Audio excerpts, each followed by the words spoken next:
الحمد لله والسلام على سيد الرسل على سيد الرسل وخاتم الأنبياء وعلى آله وأصحابه الأتقياء الذين هم خلاصة العرب العرباء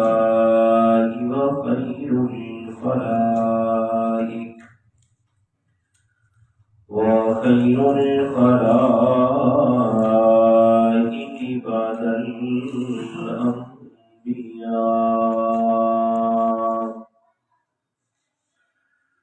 أما بعد فأعوذ بالله من الشيطان الرجيم. بسم الله الرحمن الرحيم.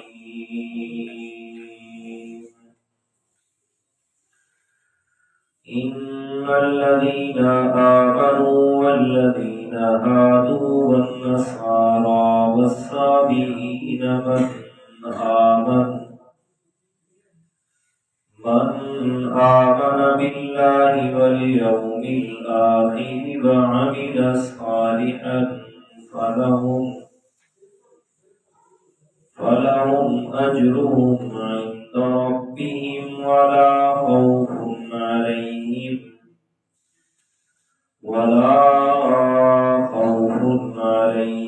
ولا هم يحزنون. وإذ أخذنا ميثاقكم ورفعنا فوقكم الطور خذوا ما آتيناكم بقوة واذكروا ما فيه لعلكم تتقون. ثم توليتم من بعد ذلك فلولا فضل الله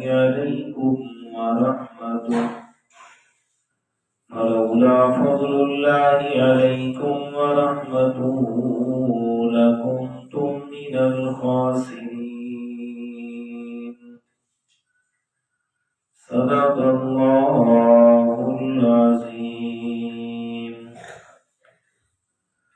اللهم صل على محمد وعلى آل محمد كما صليت على إبراهيم وعلى آل إبراهيم إنك حميد مجيد. اللهم بارك على محمد وعلى آل محمد كما باركت على إبراهيم وعلى آل إبراهيم إنك حميد مجيد. سبحانك لا علم لنا إلا ما علمتنا إنك أنت العليم الحكيم. اللهم مقلب القلوب ثبت قلبي على دينك. اللهم منور القلوب نور قلوبنا بالقرآن.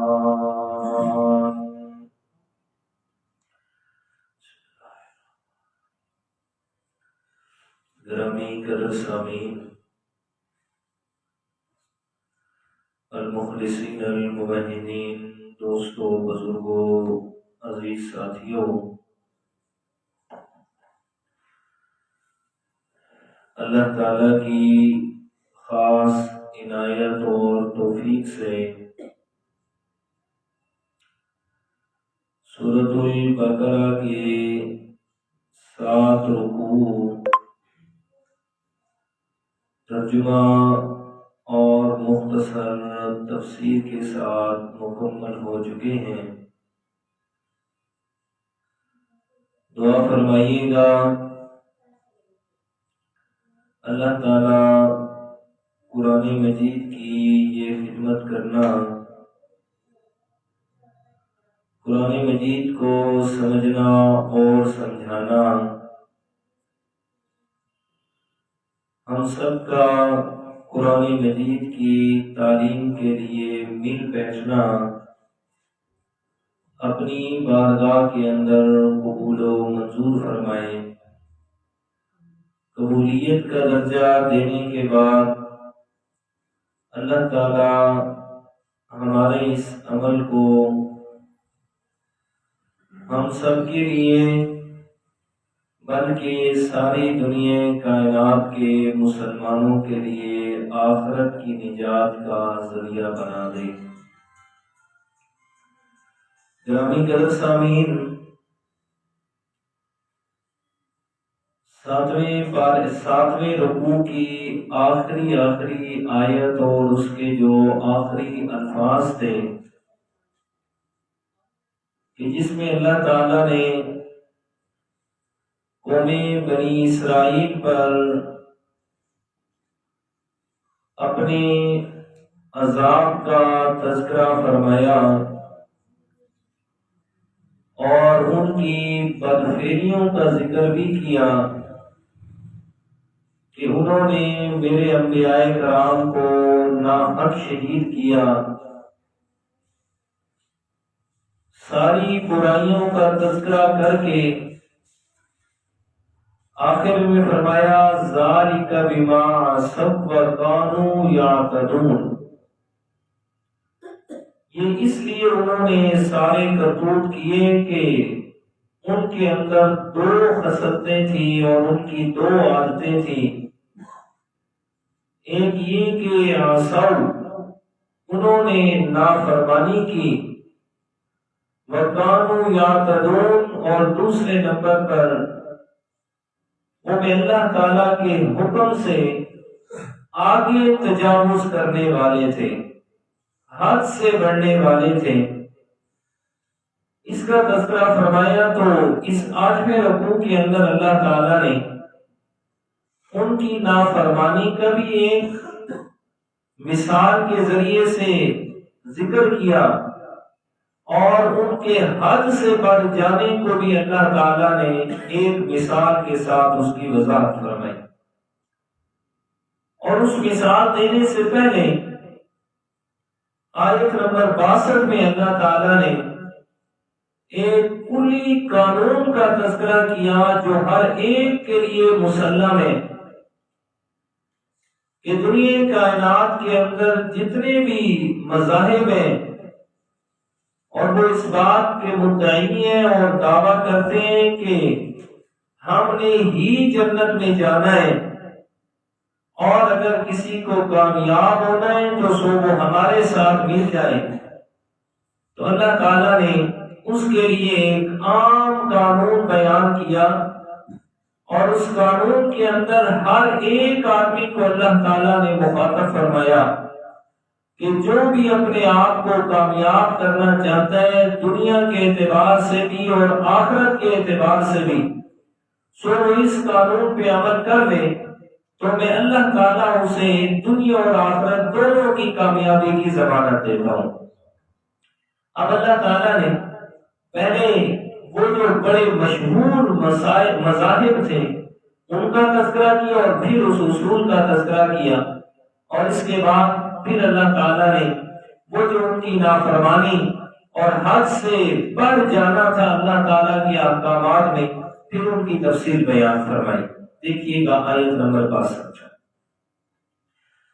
اعوذ باللہ من الشیطان الرجیم،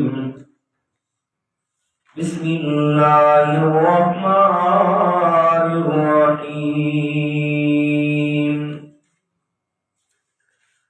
ان إن الذين آمنوا والذين هادوا والنصارى والصابئين من آمن بالله واليوم الآخر وعمل صالحا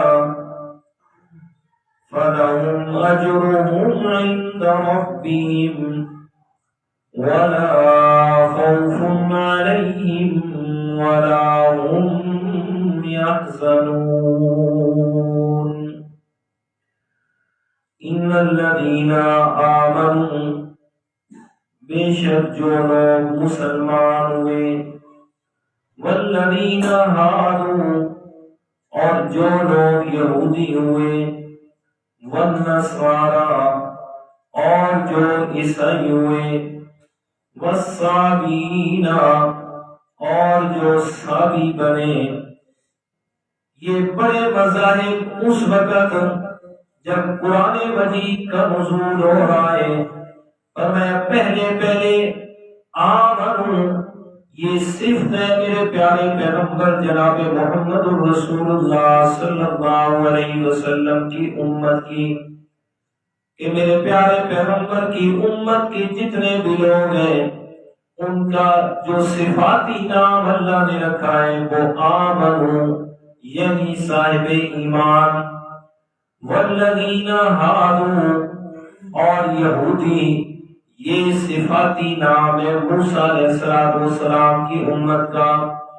والنصارى اور عیسائی یعنی عیسیٰ علیہ السلام کی امت. والصابئین اور صابی ایک تفسیر کے مطابق یہ ابراہیم علیہ السلام کی امت کا لقب تھا. اور تفسیر ماجدی والے نے علامہ عبد الماجد دریابادی رحمۃ اللہ تعالی علیہ نے انہوں نے یہ بات لکھی کہ صابی ان لوگوں کو کہا جاتا تھا کہ جو اپنے آباء و اجداد کے مذہب سے انکار کر جاتے.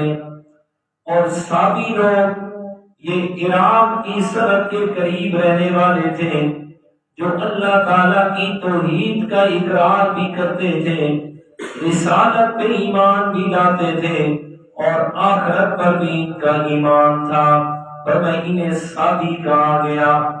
اب مفہوم کیا نکلا؟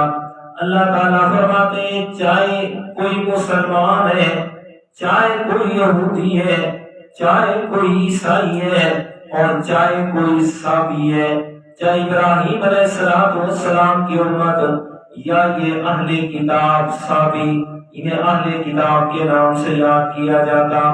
اور میں ان چاروں پانچوں مذاہب میں سے من آمن باللہ والیوم الآخر کامیاب ہوگا جو اللہ تعالیٰ کی ذات پر ایمان لایا اور آخرت کے دن پر بھی وعمل صالحا اور نیک اعمال کا معمول بنا کے رکھا.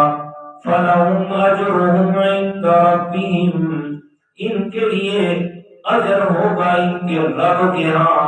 وَلَا خَوْفٌ عَلَيْهِمْ اور دنیا چھوڑنے پر ان کو کوئی کسی قسم کا خوف بھی نہیں ہوگا. وَلَا هُمْ يَحْزَنُونَ اور اگلی زندگی میں جانے کے لیے انہیں کوئی غم بھی لاحق نہیں ہوگا. تو یہ اللہ تعالیٰ نے ایک اصول بیان فرمایا کہ کوئی بھی ہے چاہے جس مذہب سے ہے اگر کامیاب ہونا چاہتا ہے تو پھر وہ اللہ کی ذات پر ایمان لائے گا, آخرت پر ایمان لائے گا اور اچھے اعمال کا معمول بنا کے رکھے گا. اللہ اکبر. اب اس آیت کو سمجھنا ہے.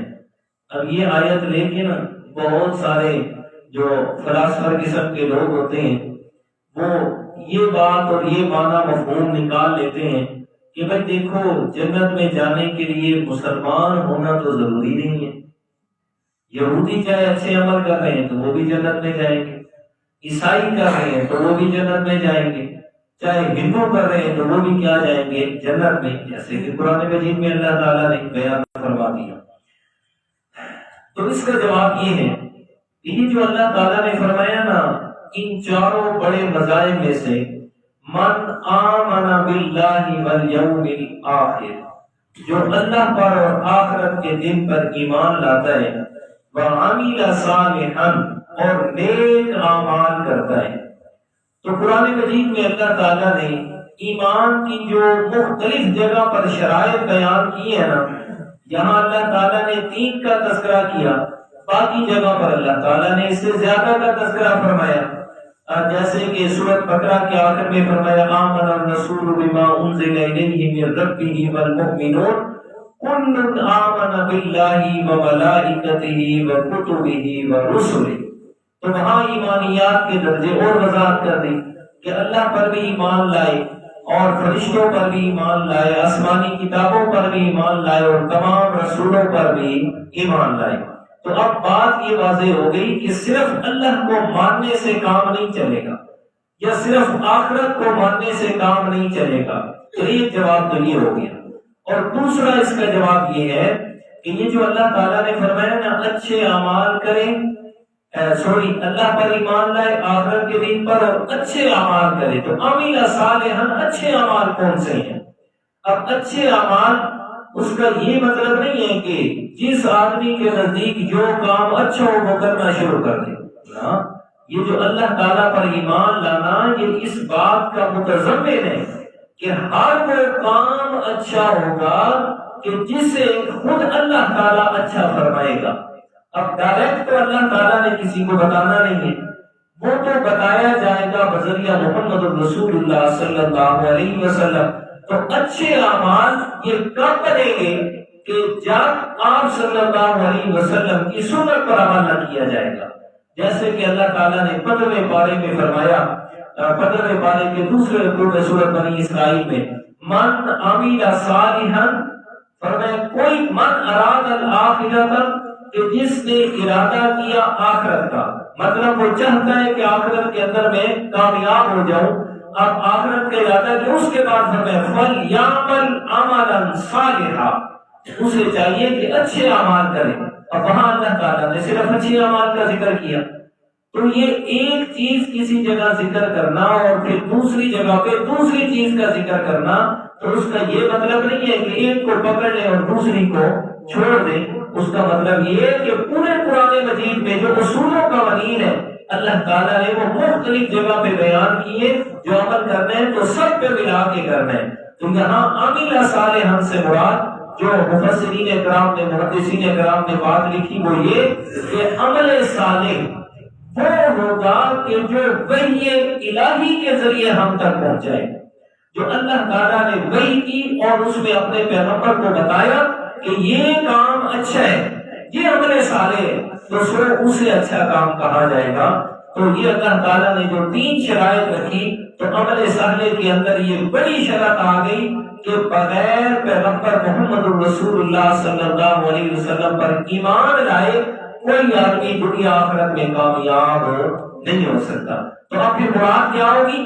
فرمایا یہ 4 مذاہب، چاہے یہودی ہیں، چاہے عیسائی ہیں، چاہے صابی ہے، چاہے کوئی اور ہے، کب کامیاب ہوگے؟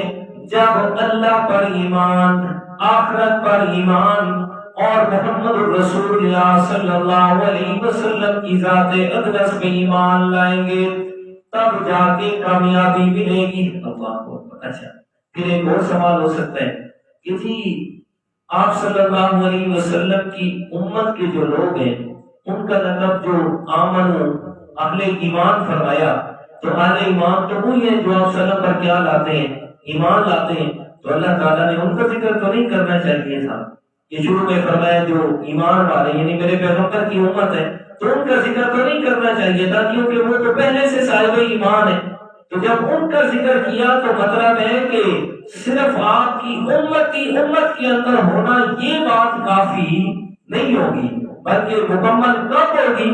جب تک آپ علیہ السلام کی ذات اقدس پر مکمل ایمان نہیں لایا جائے گا۔ کہ اس کی مثال آپ ایسے سمجھ لیں، جیسے کوئی بادشاہ یا حاکم ہے، وہ ایک قانون بناتا ہے اور قانون بنا کے وہ اعلان کرتا ہے، وہ کہتا ہے جی کہ یہ جو میں نے قانون بنایا ہے نا یہ قانون عام ہے، چاہے کوئی اس کی موافقت کرے چاہے کوئی مخالفت کرے، کوئی بھی شخص ہے جو میرے قانون کی اطاعت کرے گا تو میں اس کو انعام سے نوازوں گا، جو نہیں کرے گا تو اس کو انعام نہیں ملنے والا۔ اب دیکھیں لوگوں کے اندر سارے تو مخالفت والے نہیں ہوتے، بلکہ اکثر اس میں سے موافقت والے بھی ہوتے ہیں جو بادشاہ کے اپنے ہوتے ہیں۔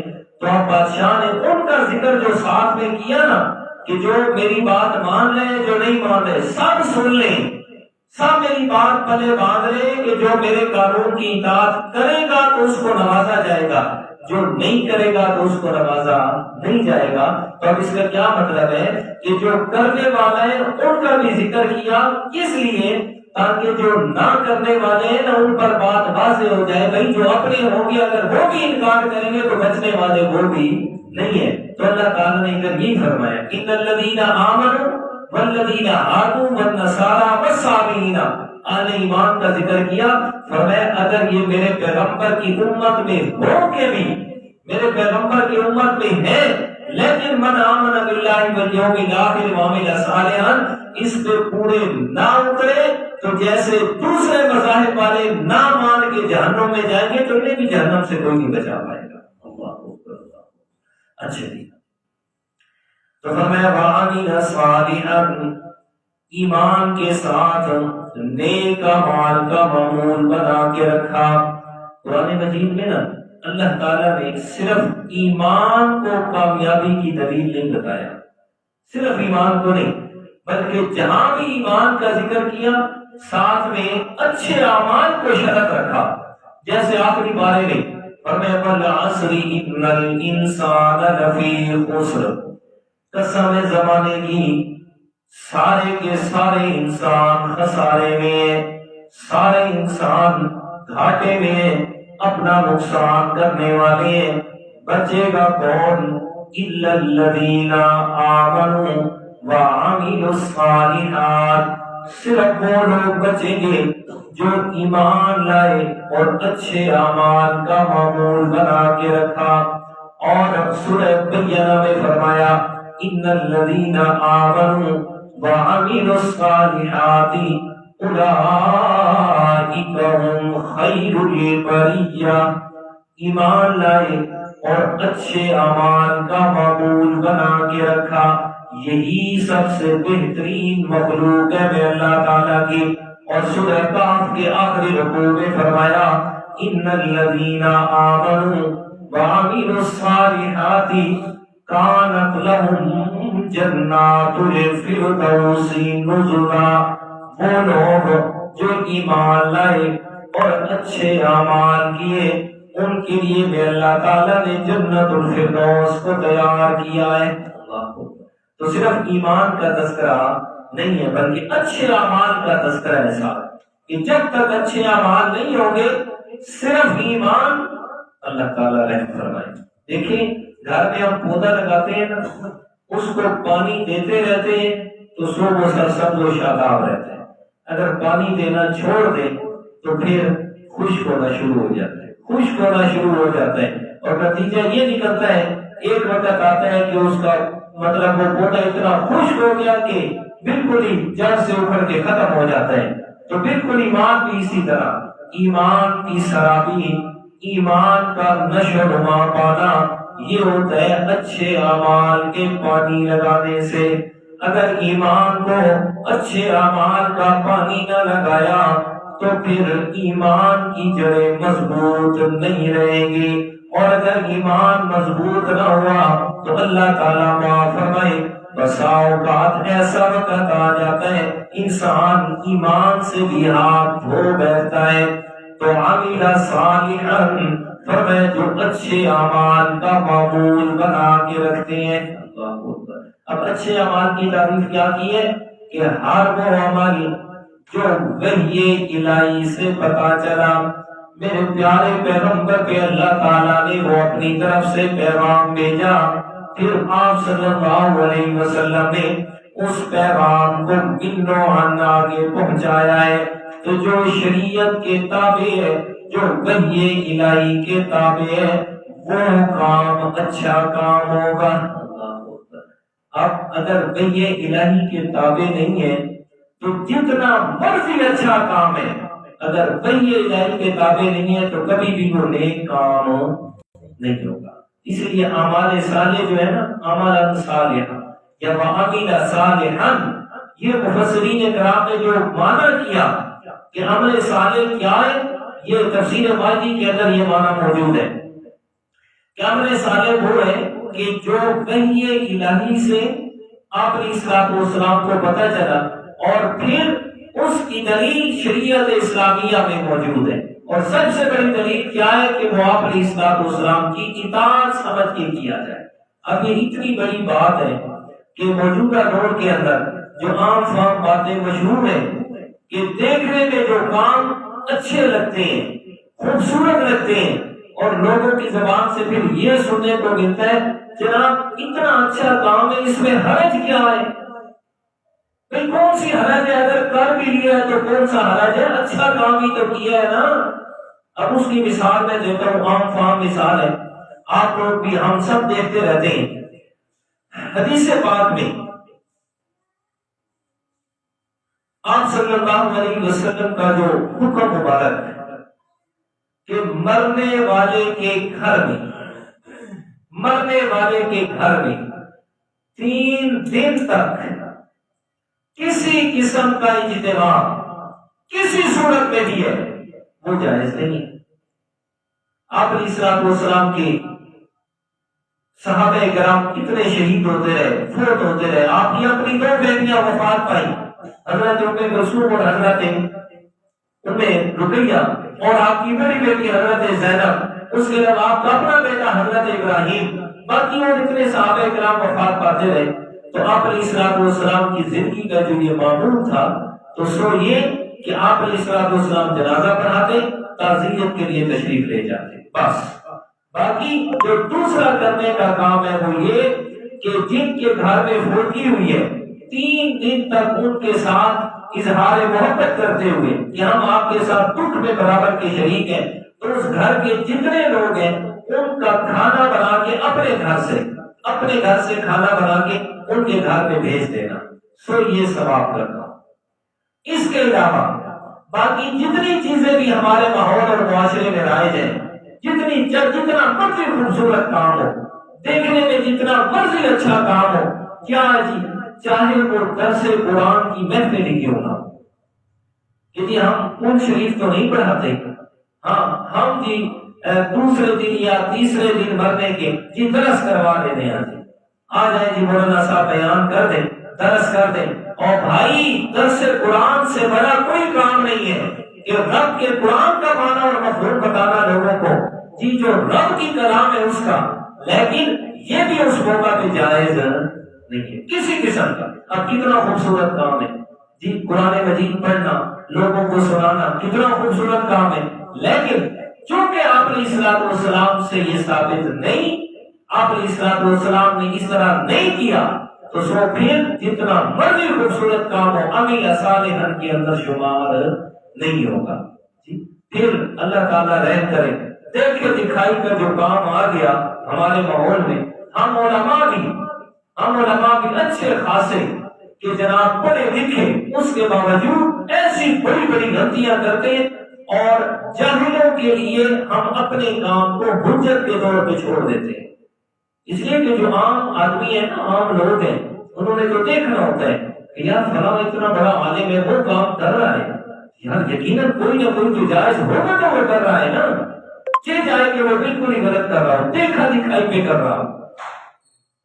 تو اس لیے عامل صالحا، نیک عمل وہ بنے گا کہ جو آپ صلی اللہ علیہ وسلم کی سنت سے کیا ہوگا، ثابت ہوگا۔ اگر نہیں ہے تو کبھی بھی وہ نیک کام نہیں بنے گا، جائے کہ جتنا مرضی خوبصورت ہو۔ اب دیکھیں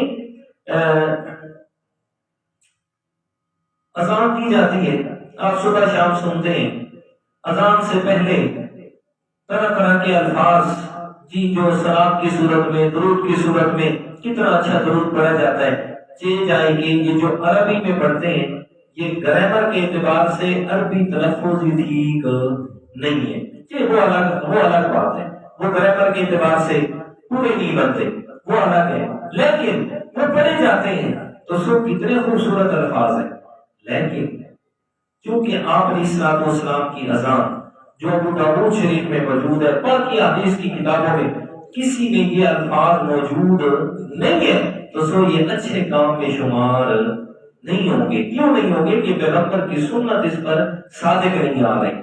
ہاں اذان ختم ہو گئی، اذان ختم ہوئی، ابو داؤد شریف میں حدیث ہے، آپ علیہ الصلوۃ والسلام نے فرمایا جب مؤذن اذان پڑھے فرمایا تم بھی اس کا جواب دو، ساتھ میں اسی طرح الفاظ دہراؤ، اسی طرح حی علی الصلاۃ لا حول ولا قوۃ الا باللہ، حی علی الفلاح، یہ سارا جواب دو۔ جب مؤذن اذان ختم کر چکے اس کے بعد میرے اوپر درود پڑھو، اللہم صلی علی، اللہم بارک، مکمل درود پڑھو۔ اس کے بعد میرے لیے اللہ تعالیٰ سے دعا کرو، مقام وسیلہ مانگو، اللہم رب ھذہ الدعوۃ التامہ والصلاۃ القائمہ آت محمد الوسیلۃ والفضیلہ وابعثہ مقاما محمودا الذی وعدتہ انک لا تخلف المیعاد۔ اور میں میرے لیے مانگو، جو ایسا کرے گا حلت لہ شفاعتی یوم القیامہ، قیامت کے دن میں پیغمبر اس کے لیے ضرور شفاعت کروں گا۔ تو یہ مطلب حدیث مبارک ہے، حدیث سے ثابت ہے۔ تو اگر ایسا نہیں کرو گے تو ہمارے صالح میں یہ شمار نہیں ہوگا۔ اسی طرح بے شمار جو معاشرے کے اندر مطلب کہ ایسے رسومات شامل ہیں اور چل رہی ہیں، چاہے کہ اس میں چاہے کوئی یہ جلوس لے لیں، چاہے کچھ بھی لے لیں، چاہے یہ دیکھیں، ایک بات میری ذہن میں رکھیے گا، کوئی بھی عمل ہے اگر وہ شریعت میں نہیں ہے، اس میں یہ بات کبھی بھی نہ کیا کریں کہ جناب یہ ہمارے مسلک کا مولوی کر رہا ہے لہذا یہ ٹھیک ہوگا، اور کوئی ایسا کام جو شریعت میں جائز ہے اور وہ دوسرے مسلک کا مولوی کر رہا ہے چونکہ دوسرے مسلک کا لہذا ہم نہیں مانتے تو یہ ٹھیک نہیں ہے، ایسا کبھی بھی نہ کریں۔ جو بات غلط ہے نا، جو غلط ہے چاہے اپنے علماء میں بھی ہے سو غلط ہے، بھائی ہم نے مولویوں کا کلمہ نہیں پڑھا، ہم نے پیغمبر کا کلمہ پڑھا ہے۔ آج تو ہم اس طرح مطلب کہ اپنے علماء کو ڈیفینڈ کر رہے ہوتے ہیں اور ان کا دفاع کر رہے ہوتے ہیں، ایسے اپنے ڈیفینس پاور استعمال کرتے ہیں، یقین جانے کہ جیسے کوئی اسلام اور کفر کی جنگ ہو رہی ہے، اور پھر اسی بات پر پتہ نہیں کہاں سے کہاں تک پہنچ جاتے ہیں۔ بھائی جب غلطی ہے نا جس میں بھی ہے وہ غلطی ہی ہے۔ اب مثلا اس کی میں مثال دے دیتا ہوں، آج کل جو ہے وہ مدارس کے اندر ایک بات بڑی چل رہی ہے اور پچھلے 2 سالوں سے اس بات کی مطلب کہ بہت زیادہ علماء کرام نفی بھی کر رہے ہیں، مثلا کہ تقریباً ہر مدرسے کے اندر جب بخاری شریف کا اختتام ہوتا ہے تو تکمیل بخاری کے نام سے جلسے منعقد کیے جاتے ہیں، تکمیل بخاری کے نام سے اختتام بخاری شریف جلسے منعقد کیے جاتے ہیں۔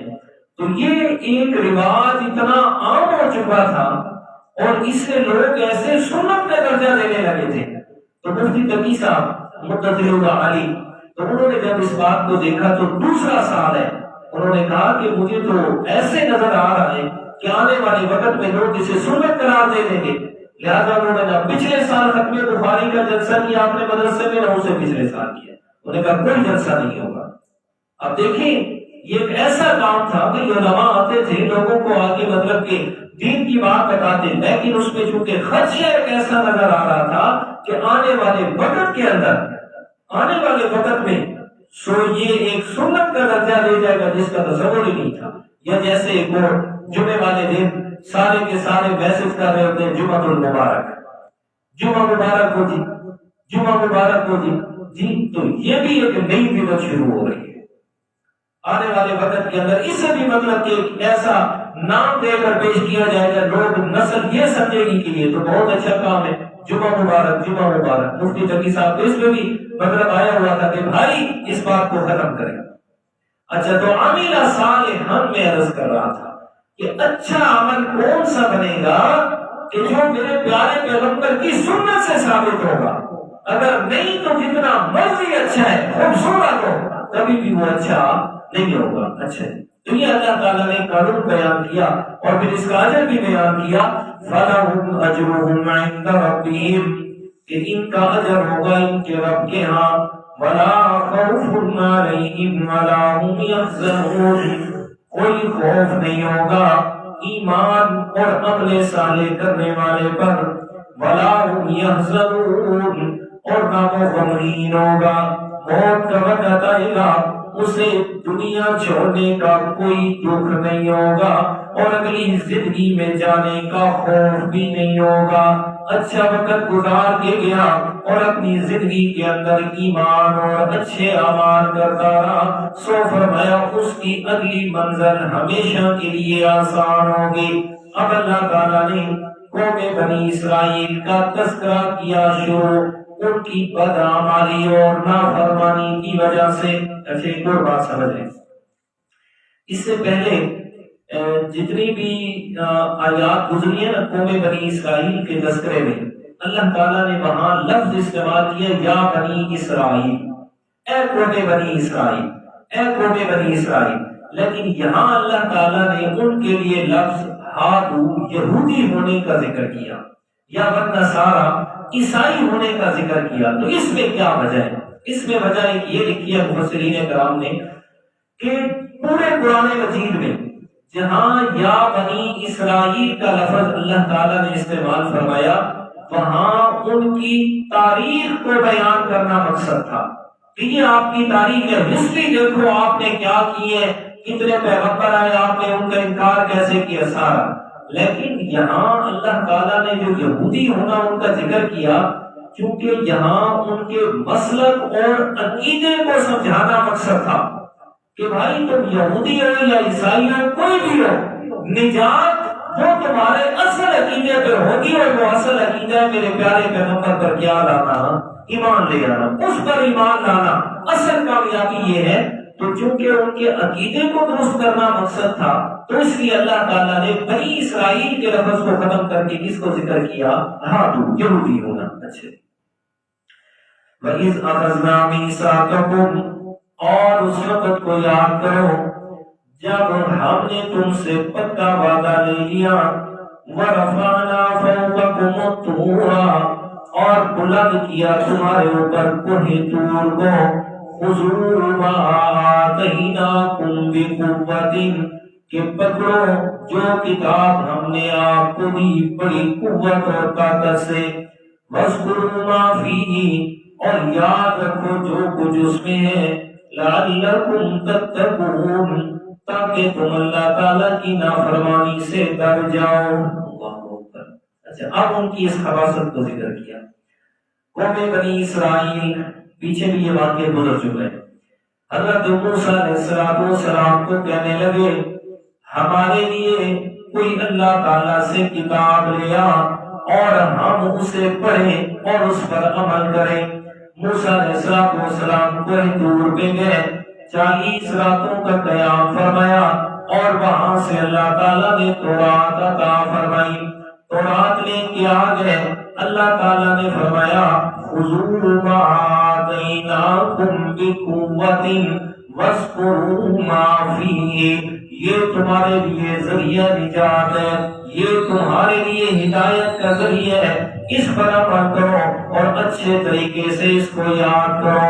قوم والے کہنے لگے ہم تیار نہیں ہیں، ہم نہیں کو آپ کو بات کہ کتاب لے کے آئے، ہم نہیں کرتے اس میں عمل، جاؤ اپنے رب کو کہو جا کے ہمارے سامنے آ جائے، ہم اللہ تعالیٰ کو اپنی آنکھوں سے دیکھ لے، حتیٰ نر اللہ جہرتاً، ہمارے سامنے اللہ تعالیٰ آ جائے، آ کے ہمیں خود بتائے کہ یہ میری کتاب ہے، یہ میں نے بھیجی ہے، تب مانیں گے، مگر نہ ماننے کے لیے تیار نہیں ہے۔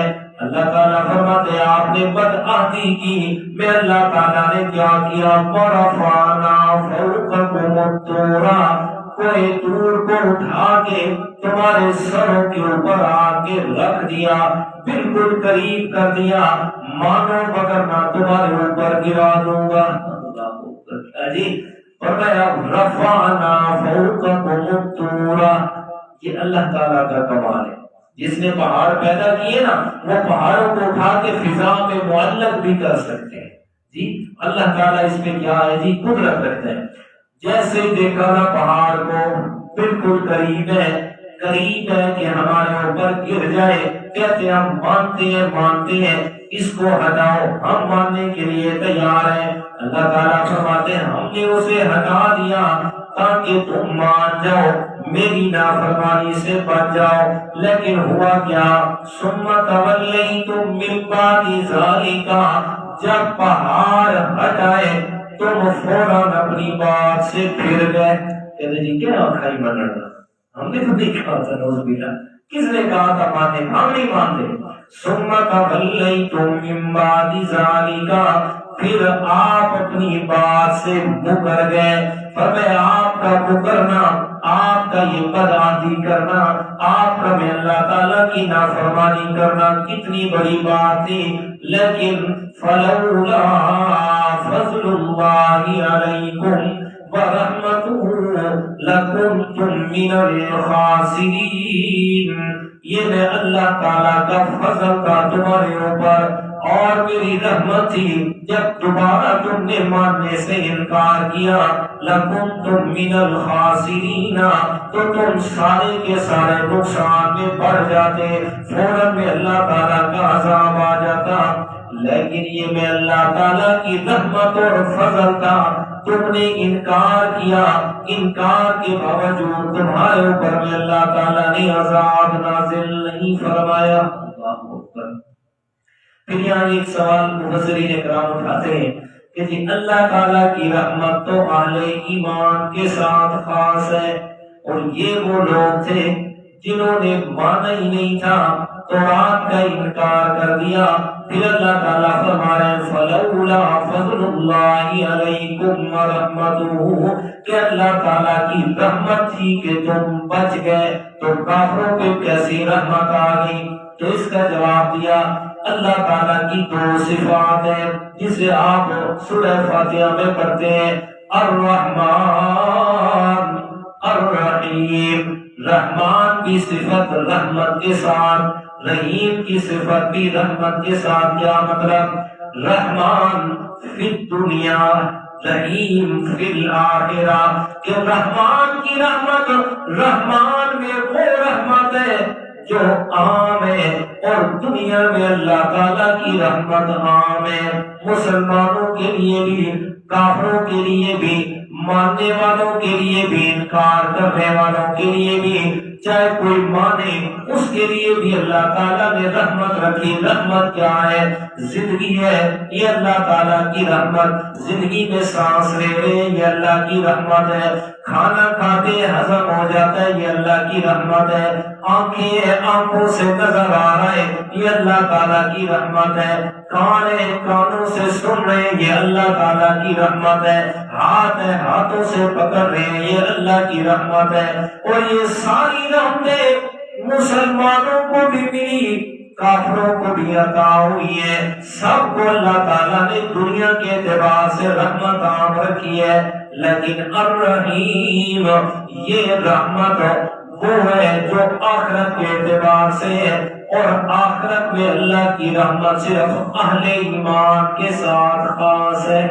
تو یہاں رحمت اور اسے مراد رحمان والی رحمت، کہ میں اللہ تعالیٰ کی رحمت ہے کہ میں نے آپ کو زندگی دی ہے، آپ نے انکار کیا، اس انکار کے باوجود بھی میں اللہ تعالیٰ نے آپ کو زندگی دی، اور آپ پر اللہ تعالیٰ کی رحمت اور فضل ہوا۔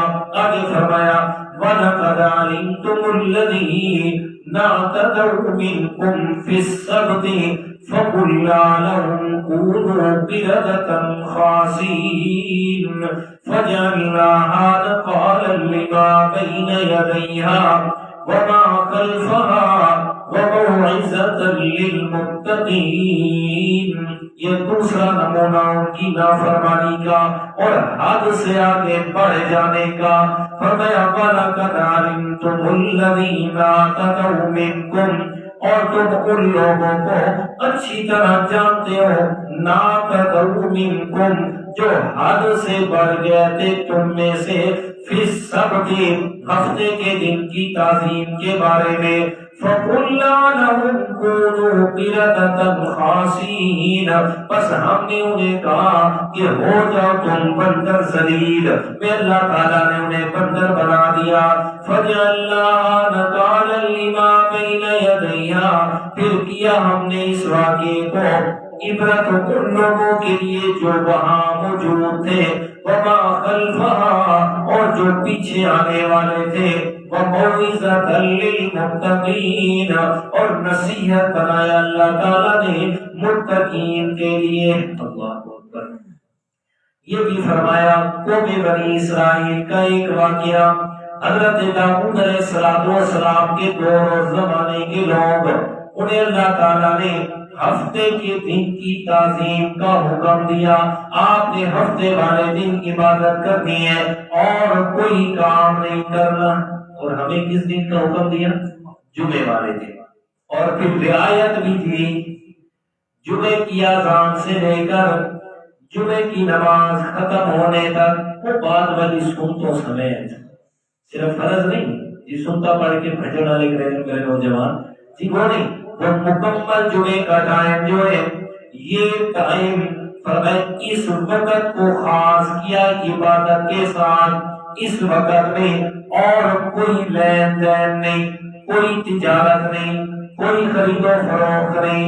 ہر وہ کام حرام ہے, ہر وہ کام حرام ہے جو جمعے کی طرف جانے کے لیے رکاوٹ بنے. یا ایھا الذین آمنوا اذا نودی للصلاۃ من یوم الجمعہ فاسعوا الی ذکر اللہ وذروا البیع. اہل ایمان, جب جمعے کے دن تمہیں نماز کے لیے بلایا جائے, نودی للصلاۃ من یوم الجمعہ فاسعوا الی ذکر اللہ, پھر اللہ کے ذکر کی طرف دوڑ پڑے کرو. وذروا البیع, خرید و فروخت کو چھوڑ دو, تجارت کو. سوال ہے جی جی, بعض بندے نے دکاندار امید لے دیتے ہیں دکان دی میں وجہ فلاں کسی کی جمعہ پڑھی ایک کالج پڑھی ہے مطلب دوسری ڈالی پڑھی دوسری تو لگے ہوئے اس بارے تھوڑی بتا. جی جی بالکل اسی طرح ہے جی. یہ ہمارا ہیلا ہے. کیا ہے جی, یہ ہیلے کی بات آگے آ رہی ہے, میں اس پہ بتاتا ہوں. ٹھیک ہے جی. یہ قوم بنی اسرائیل کے لوگوں نے بھی اس حکم میں ہیلا کیا تھا. اچھا جی. وذروا البیع, فرمایا خرید و فروخت چھوڑ دو. یہ صرف بیع کا ذکر کیا نا, تجارت کا. مقصد کیا ہے؟ ہر وہ کام جو جمعے کی نماز کے لیے رکاوٹ بن رہا ہے سو اس کو چھوڑ دینا فرض ہے, اس کو کرنا حرام ہے, چھوڑ دینا فرض ہے. ہر وہ کام جو جمعے کے لیے رکاوٹ بن رہا ہے اس کو چھوڑ دینا لازم ہے.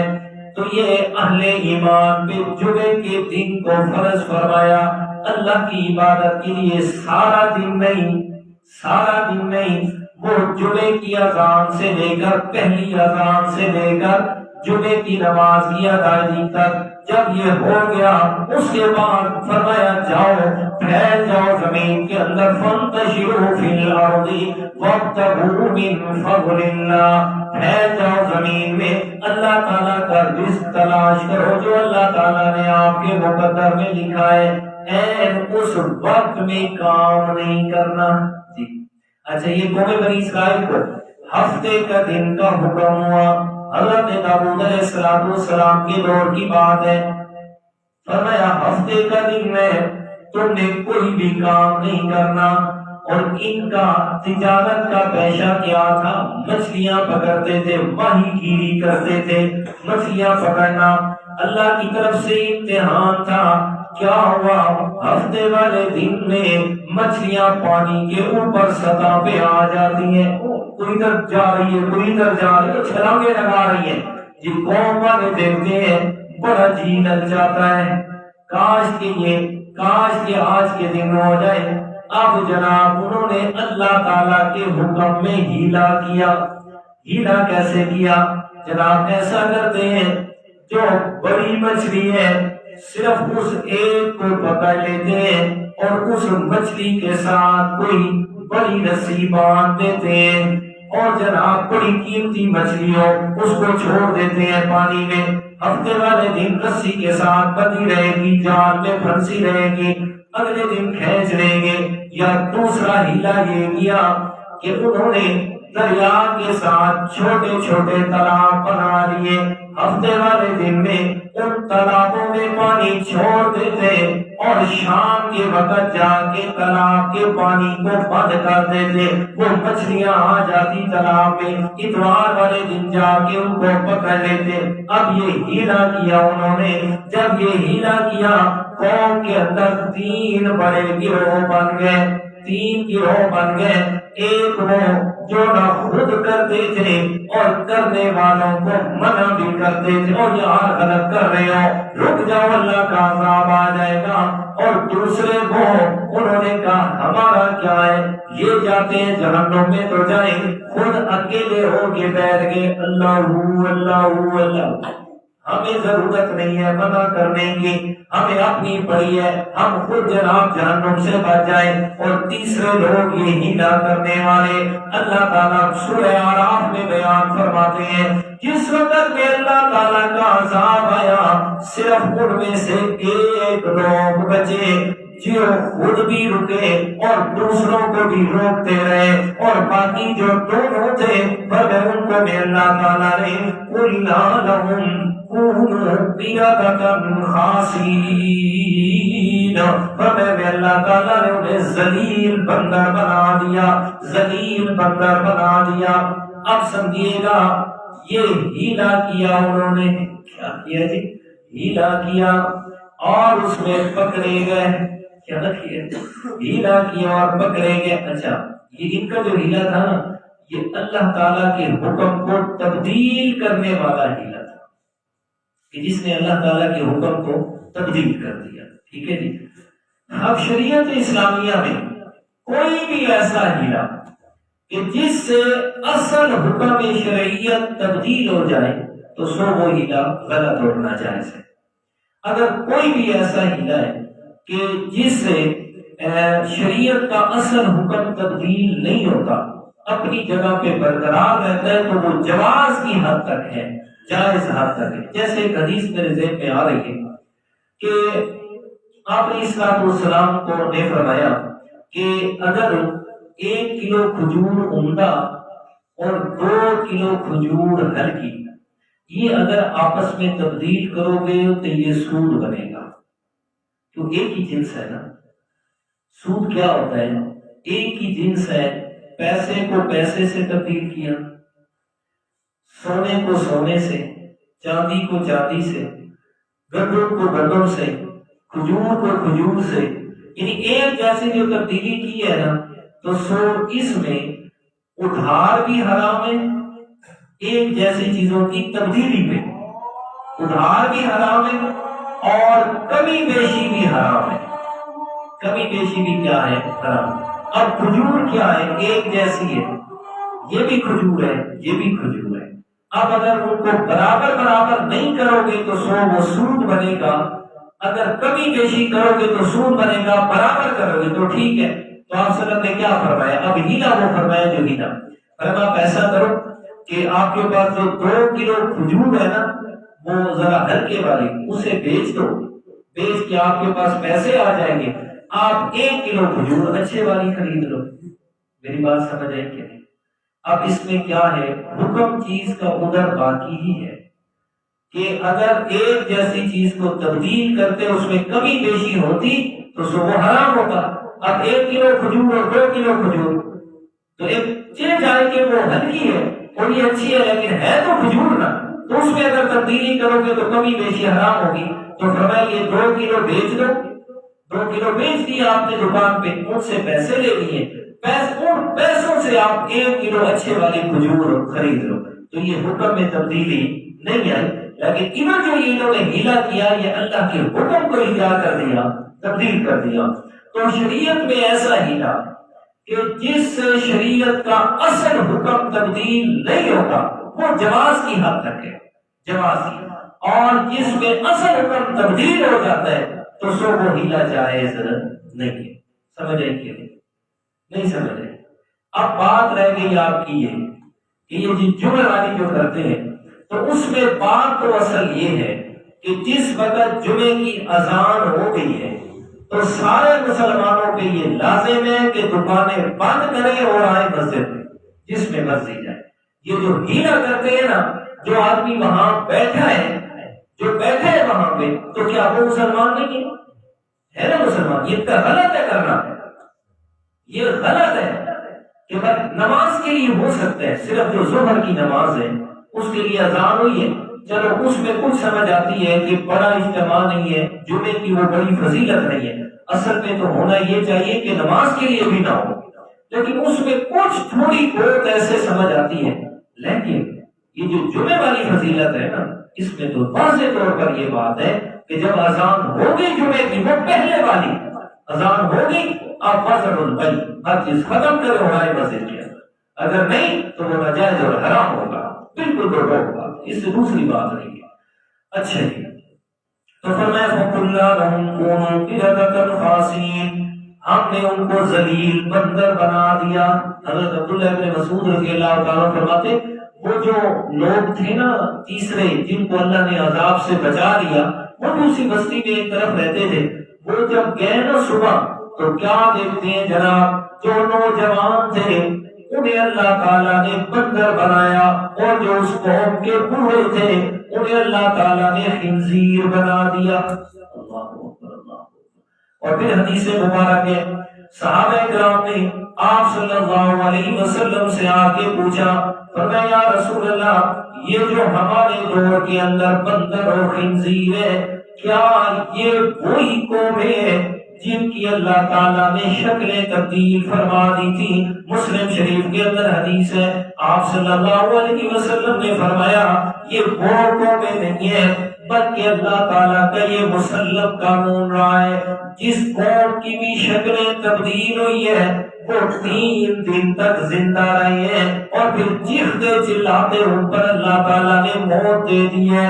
یہ جو سامنے بندر اور خنزیر ہے یہ وہ قومیں نہیں ہے، یہ اللہ تعالیٰ کی الگ سے مخلوق ہے. اللہ اکبر. اچھا، کونوا قردۃ خاسئین، انہیں ذلیل بندر بنا دیا. اور یہ جو ہم بچے ہوئے ہیں، ہم بچے ہوئے ہیں، یہ آپ صلی اللہ علیہ وسلم کی دعا کی برکت سے بچے ہیں کہ آپ صلی اللہ علیہ وسلم نے اللہ تعالیٰ سے دعا فرمائی، مولا میری امت پہ بالکل عذاب نازل نہ کرنا.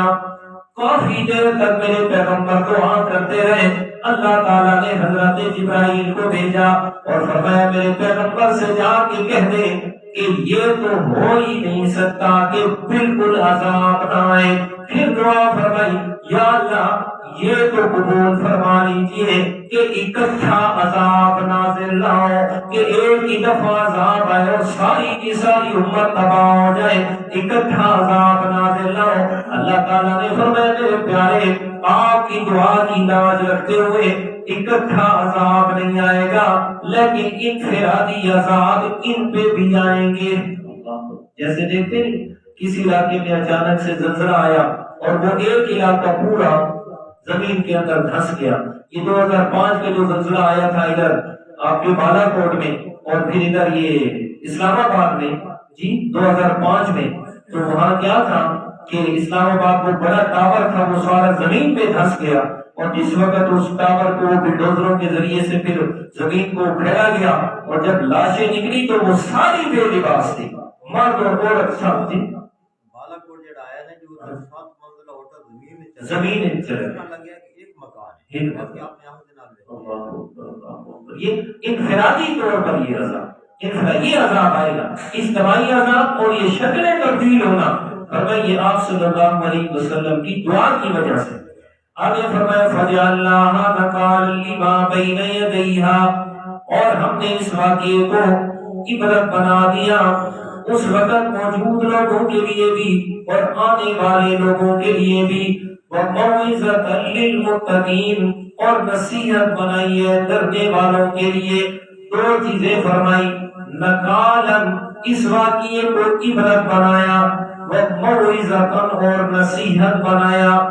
عبرت بنایا نہ ماننے والوں کے لیے، نہیں مانو گے تمہیں بھی میں اللہ تعالیٰ ایسا عذاب دے سکتا ہوں، اور نصیحت بنائی ماننے والوں کے لیے، ان کے لیے نصیحت تاکہ وہ اور زیادہ میں اللہ کی فرما برداری پر مضبوط ہو جائیں، اور جو نہیں مان رہے وہ اس واقعے سے عبرت حاصل کریں کہ آئندہ اللہ تعالیٰ کی نافرمانی سے بچ جائیں۔ اللہ اکبر، اللہ اکبر۔ تو یہ قوم بنی اسرائیل کو اللہ تعالیٰ ذالک بما عصوا وکانوا یعتدون کہ ان کو یہ جو میں اللہ کے عذاب آئے کس وجہ سے نافرمانی کی اور حد سے بڑھ گئے، حد سے بڑھ گئے۔ آگے دو نمونے بھی بیان فرما دیے کیسے نافرمانی کی اور کیسے حد سے بڑھے۔